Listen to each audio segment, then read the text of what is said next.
It's Soma. And this is Emmanuel. Emmanuel asked that we read this before we begin a workshop. Oh, shall we go through it? Can you confirm those words? Yeah.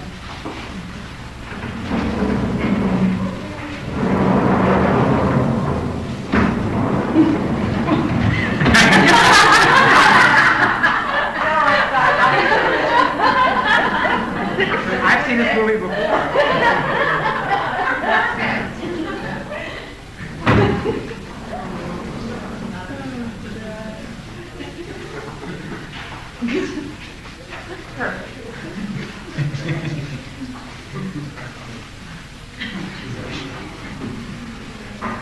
As we were saying. Yes. And so, on behalf of Emmanuel, I want to read what he said to read, which is, you are all gathered for one purpose. That is to know and hear, in your own varying ways, truth, to seek the expression of longing, and to reach to the oneness with God. Let there be the pleasure of each other's company. So on behalf of Emmanuel, welcome to.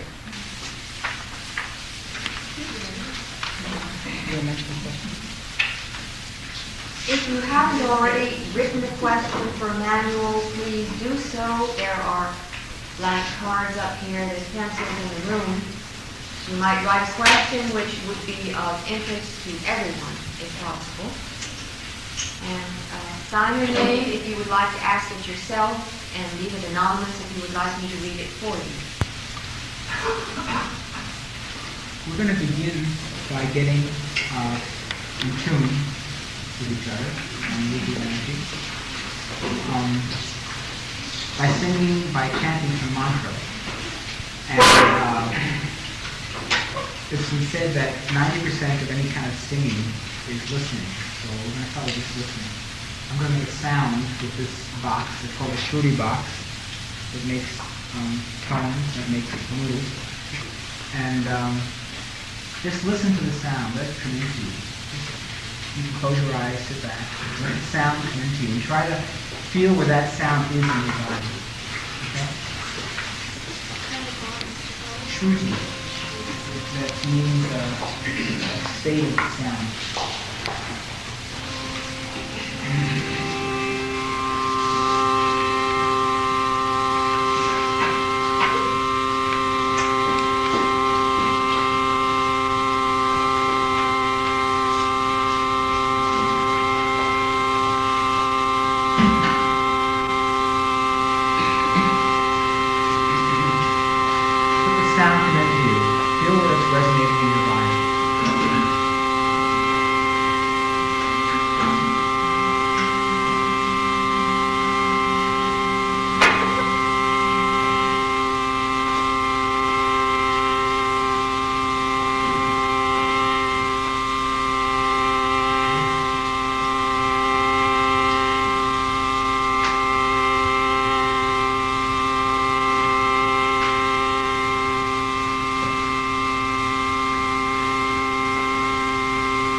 mantra we're going to use, it's going to be sung through us, has been sung for thousands of years. It's going on all the time. We're just going to plug into the sound that's already going on. And the words we're going to use in this case are Sanskrit words. And they are Sri Ram, Jai Ram, Jai Jai Ram Om. Ram is one of the names of God in Hindu tradition. And it's easy to chant. It's kind of hard to say God and Ram is a little easier. So we're going to use this one. And I'll just start singing it. And don't sing it if you don't feel like it. Just let it sing through you. When you feel it, sing it. Okay? Just listen a few times to learn the melody.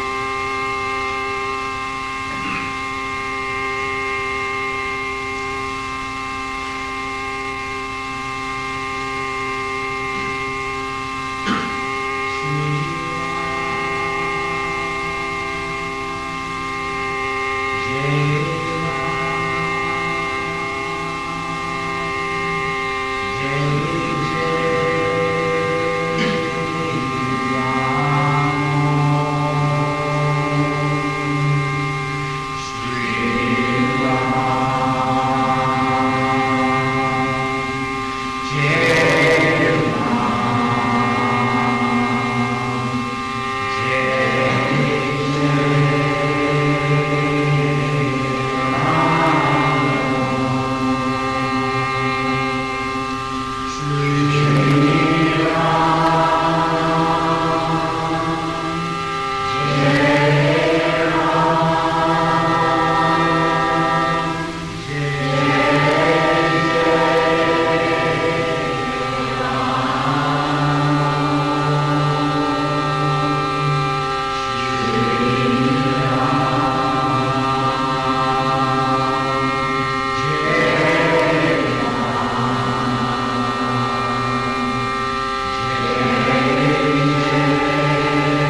information to use music to couple things. We're going to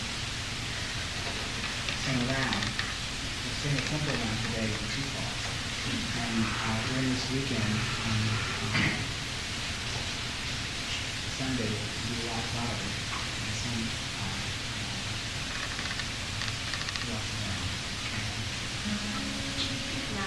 okay. Okay. Hi. We're gonna sing around. Around here. This is a very simple. The lyrics are very simple. It's only 2 words, and the words are Shalom Aleichem. That means peace be with you. Okay. And here's the melody. Just listen a few times.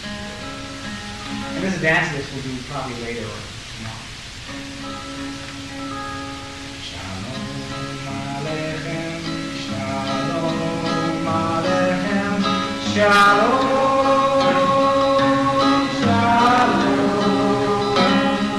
Shalom Aleichem, Shalom Aleichem, Shalom, Shalom. Try once more.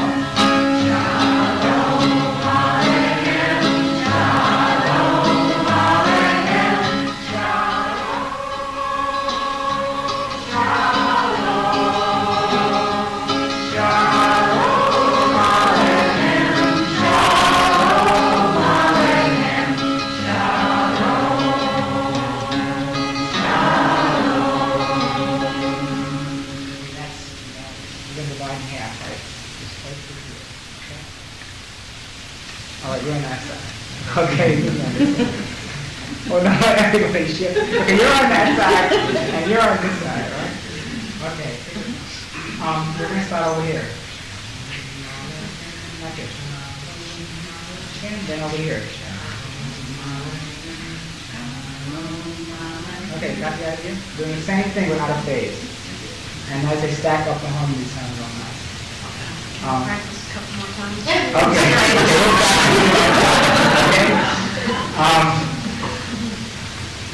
Okay, we'll practice it. I just want to one more thing. As we're doing this, don't forget your own part. Keep your own part together. So try to suspend a small part of your consciousness kind of above the fan there.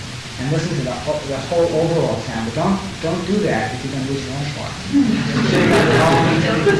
Stay together, okay? And sort of a macrocosm of the world. You're doing your own thing at the same time you want to hear the overview, but not lose your own. Play it. Okay, we're going to hear, we'll sing it 2 times, right? The words are Shalom Aleichem.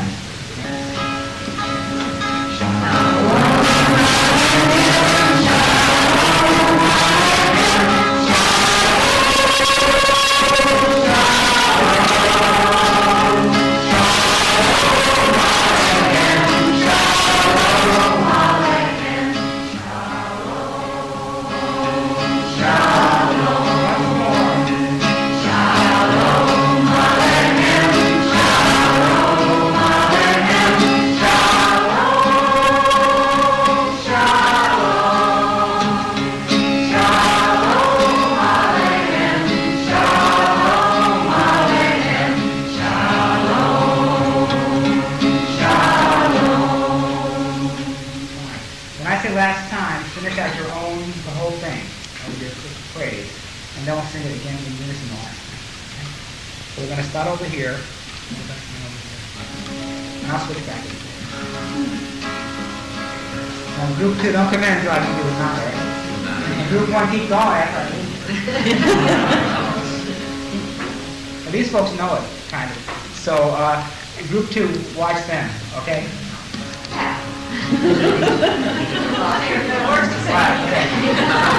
I'll check in, okay?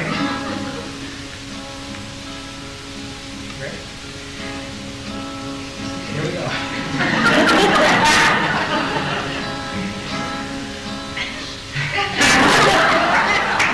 Okay, group 1. Shalom.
We're going to four parts, okay?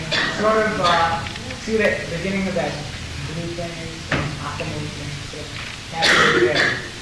This is group 1, group 2 back there, group 3, group 4.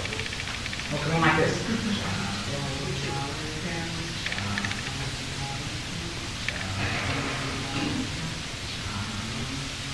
You got it? Everyone know what group they're in? They only go in the group, right? I think I should stand up. Stand on the chair. Stand on the chair. I'm gonna hang your fan. From that place to this one. I was kind of nod, right? Group 1, who's in group 1? Okay, this row here, you're group 1. Right there. The third row is in group 1. Okay? All right? The third row is in group 4. Okay? You got it? Roll, hold up your hands. That's the beginning of group 3. You got it? This way and this way. Yes. Okay. All right? Okay, okay. Group 1, raise your hand. Where's group 1? Okay, group 1, okay? Group 2, raise your hand. Okay. Group 3, raise your hand. Roll your group 3. Okay. Group 4, raise your hand. Great. Okay? Here we go. Comic shop.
Peace be with you.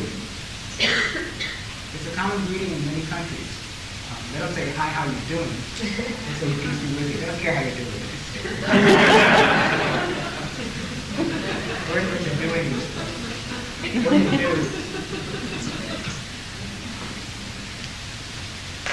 What do you do? How do you do? Shall I say what I do and how Yes, do I do? what do you do? What do you do, by the way? Boy, you think that's not a hard question to answer? I think that question's in the book. What do I do? I want to say, before we begin the Q&A, for some reason, I have a feeling that I want to say how this started, not in a really lengthy thing, but just to, while we were sitting and singing, I kept hearing Emmanuel say, they're all beings of light, they're all beings of light. And we are all beings of light, every one of us in this room. And we all are able to meditate. in one way or another. There's no particular form. Mine happens to be TN, but it can be anything. And those two combinations, if you just believe that you're a being of light and you just allow yourself to empty or become peaceful, I feel the rest is up to God. And Emmanuel is my dear friend and everyone else's, but everybody has their own. So while we're doing the Q&A, maybe I should just close my eyes and listen to what he wants to say. Because I get a feeling, well, let me just explain it. Well, just right now, I'm talking and I'm hearing, I'm hearing telepathically. I'm getting a sense of, I'm getting a feeling.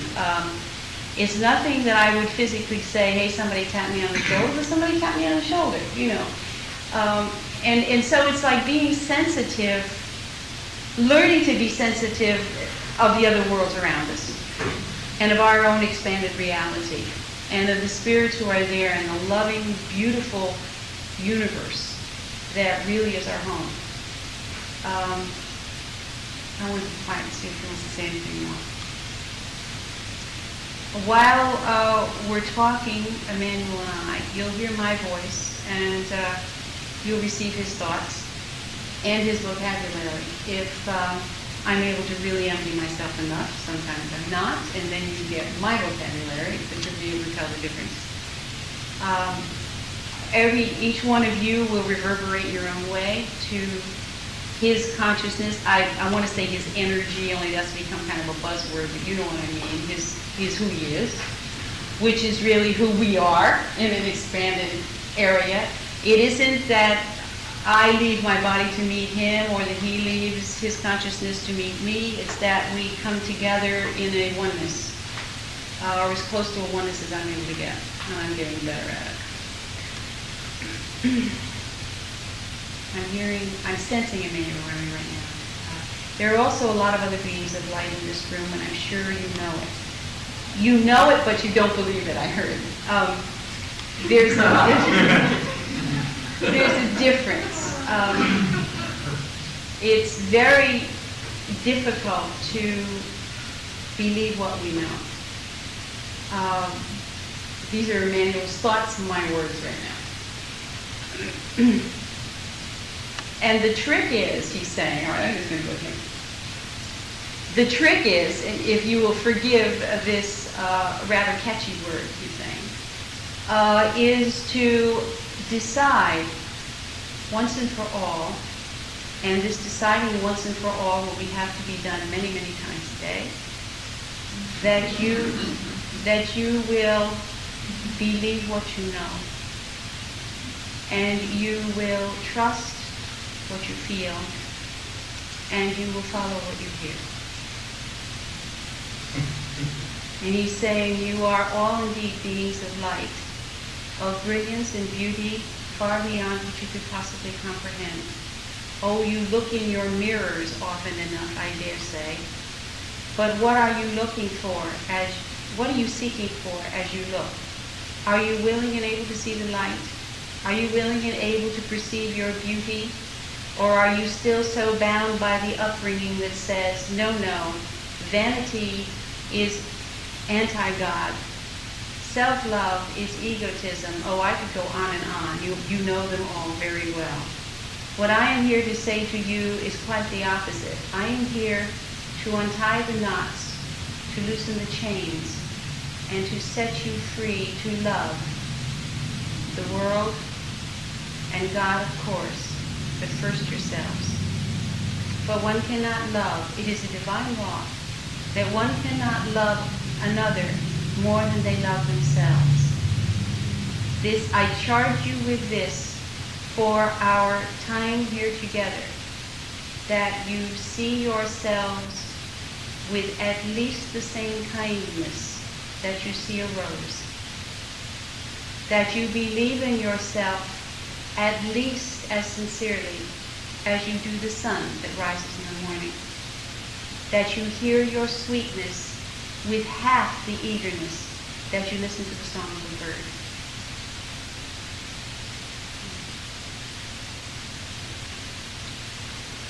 He's saying, I am willing and ready now to begin our dialogue with the question. As I either read your questions or you ask them, I urge you all to listen to everybody else's answers with the same interest that you would listen to your own, because you will find as the questions progress that almost every question is one's own question. And we can all learn an immense amount from each other's questions. Excuse me, he said one more thing. He says, empty yourself of expectation, for I promise you I will not answer the way you expect me to. I second that. Which makes it all the more fun. Are there other places in the universe where a soul can reincarnate? And if so, are the lessons to be learned similar to those on our Earth? He's saying, yes, of course, there are other areas where one can experience the power of one's own creation, which is indeed what you are doing here in this world now. Make no mistake about it, my dears, you have created every bit of your own beingness and all of the difficulties and the joys that you have experienced thus far on your journey.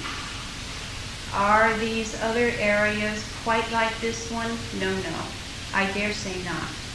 For one classroom of each level of consciousness has been deemed quite sufficient, quite enough. There are other areas where the consciousness is far more limited than here. Oh yes, I assure you this is true.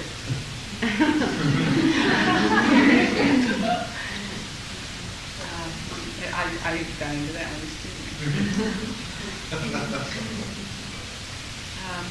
and other areas, of course, and this will not surprise you either, he said to me, where the consciousness is more expanded, more tender, more lighted, more sincere, but you all know that, for you are heading there very quickly.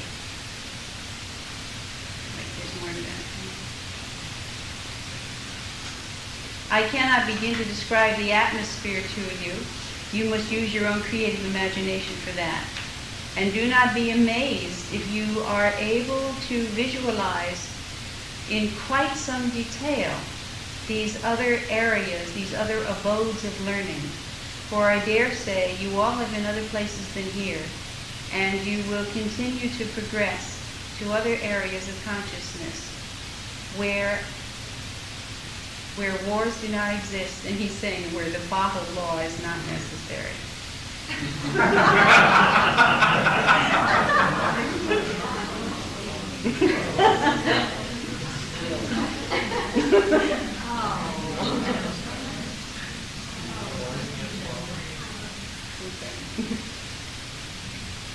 How can we contact our own Emmanuel?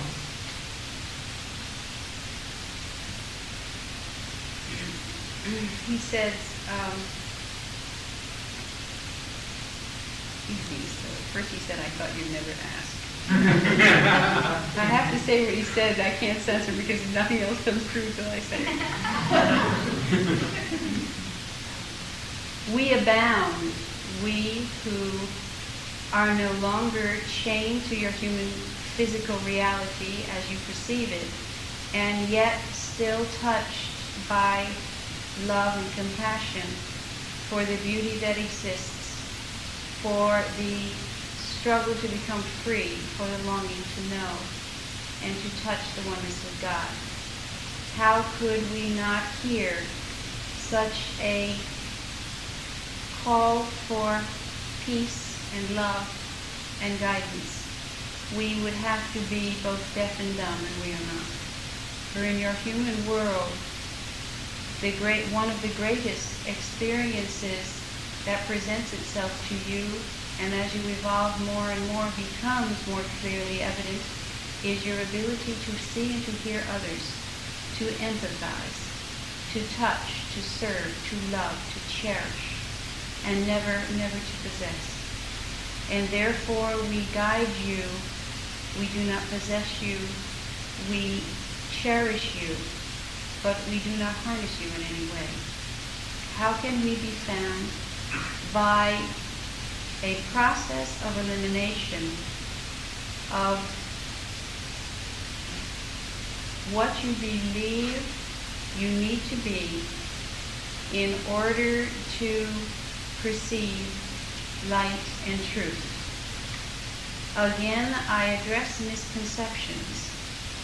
This perhaps will be a most important topic of our time together, for nothing binds one so viciously as illusion, as a belief that something must be thus and so, a belief so deep, and there are many within each one of you, that they are, or seem to be, beyond the challenge of the conscious mind.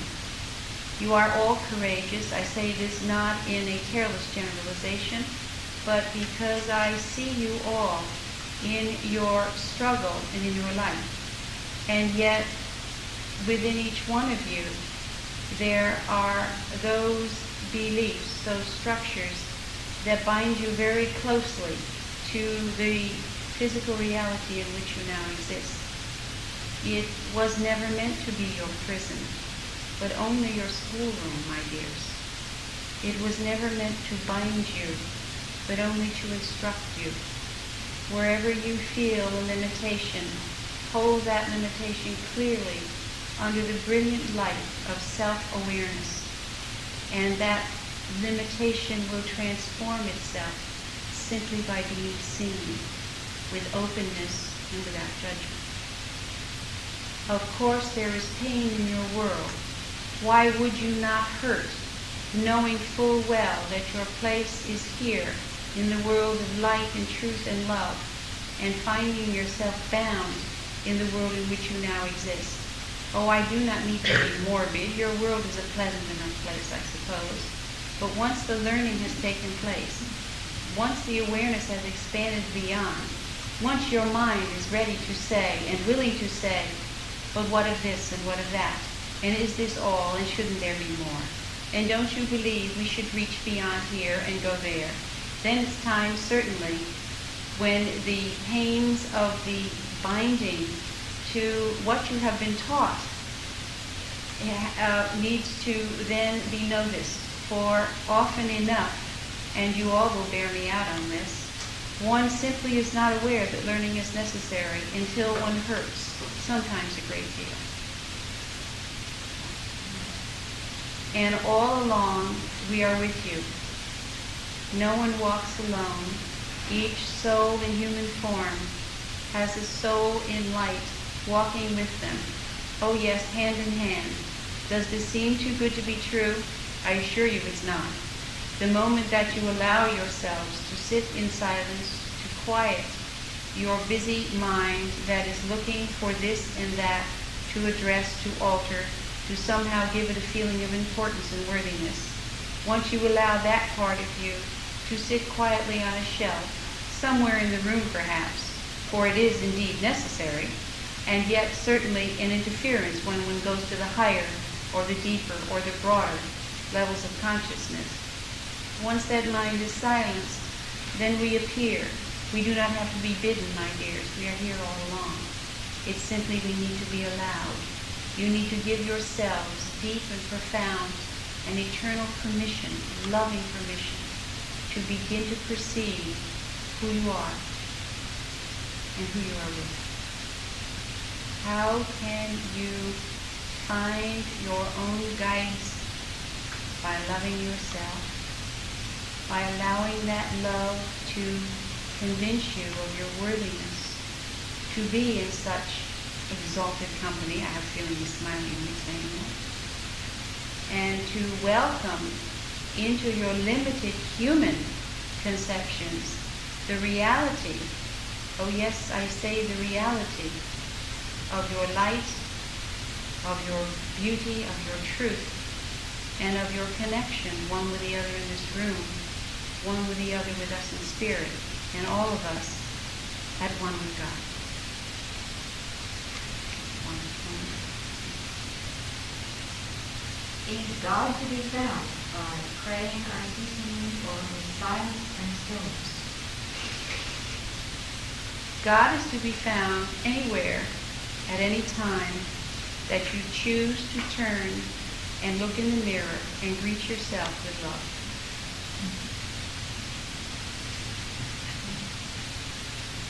That's the answer. What purpose am I to fulfill on earth? Your own. That is not a trick answer, he's saying. That is the deepest and most truthful answer that I can offer you.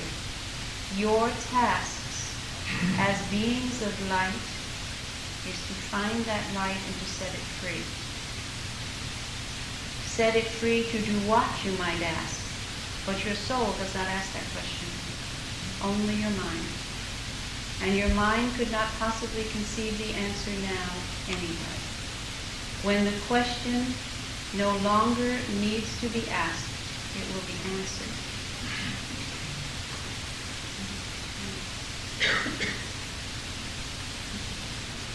Emmanuel, how do you live in your world? Do you eat? Do you sleep?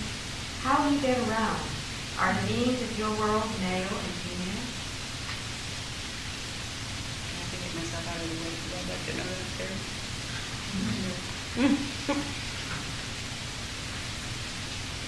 If you can allow yourselves, and again I use that word, to perceive all objects in your human world not by their physically manifested materialized reality, but by their essence, you will know the answer to that question. Do we break bread with each other? Indeed we do. But it is not bread as you know it. It is not a physically yeasted and baked consciousness that has materialized. It is seldom as heavy as most of your breads. And yet the essence is there. Are we male and female? Often, yes. We can be that essence, for we are that totality every bit as much as you are. It is odd, and yet not so odd, of course, that in your human world there has been such a separation between what is purported to be masculine and what is purported to be feminine. Beyond the physical accoutrements that are necessary for procreation, there is very little difference, indeed, none at all.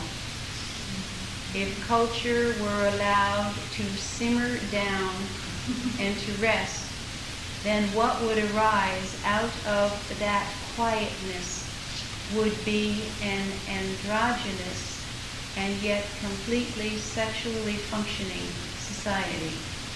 It is the demands of the role models, if you will, that causes such strife, such pain, and such false illusion of correctness. One must be aware of both realities, both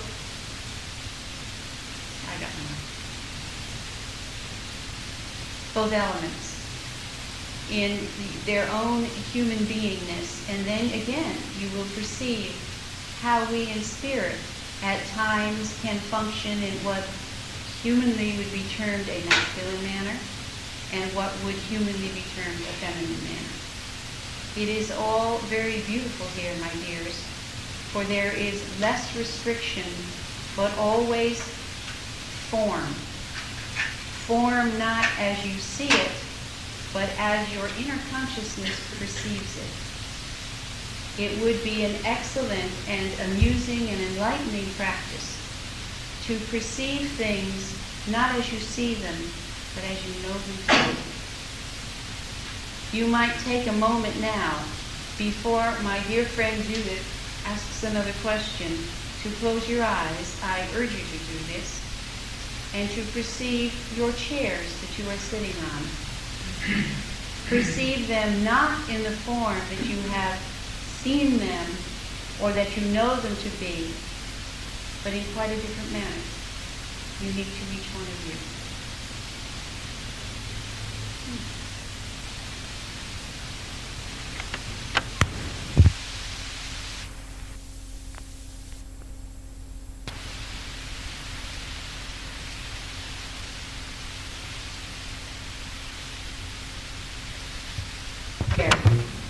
Now, I trust you will never experience a chair as just a chair again. And when you ask, do we sit in our world? Oh, yes, indeed. We sit, but not on the chairs that you have perceived till this moment. But we sit on the creative reality that allows us to sit.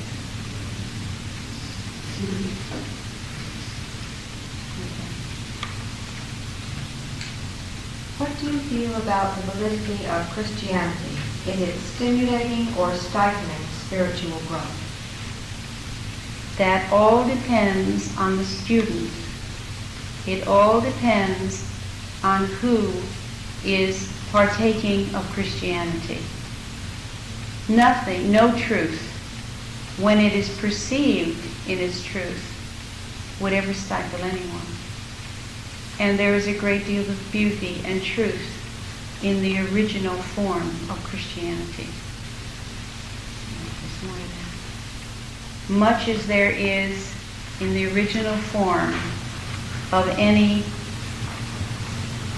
truth. I gotta get back, hold on.